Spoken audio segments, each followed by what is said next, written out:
Hello dear friends, আজকে সরাসরি আপনাদেরকে বলবো জেনপালস ইউজির আপডেটস নিয়ে। মূলত যে কোর্সগুলি এখানে আছে সেগুলো হচ্ছে BSc nursing BPT, BSc CCT, BSc OTT, BSc PT, BSc PA, BSc MMB, BBSO, BHA, BOT, BSc RIT, BSc CSIC, BSc RT. এবং এগুলোর জন্য কিন্তু একটি টাইম টেবিল হয়, ঠিক আছে? তার এক্সাম কবে হবে, তার অ্যাডমিট কার্ড কবে পাবলিশড হবে, রেজাল্ট কবে পাবলিশড হবে, কিভাবে কারেকশন করতে পারবেন, তার টাইম টেবিল কিন্তু পাবলিশড হয়েছে। সো সেটা নিয়ে কথা বলবো।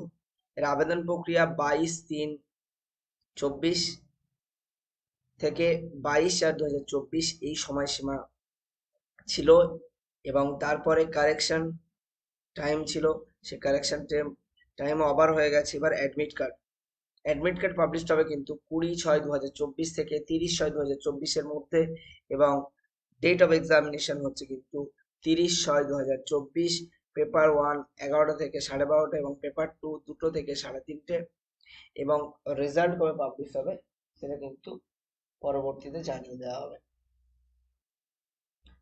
যাই হোক, টাইম টেবিল পাবলিশড হয়েছে আপনাদেরকে বলে দিলাম। এবং জেনপালস ইউজির আজকে, সরি, ডাব্লিউবিজেই আজকে কিন্তু আছে।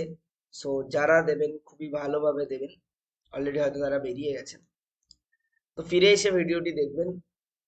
পরীক্ষা যেমনই হোক না কেন, ওটা নিয়ে ভেঙে পড়বেন না, নেক্সট বারের জন্য প্রিপারেশন নিতে শুরু করবেন। টাটা, বাই বাই, দেখা হচ্ছে পরে কোনো একটা ভিডিওতে। আজকে এই পর্যন্ত।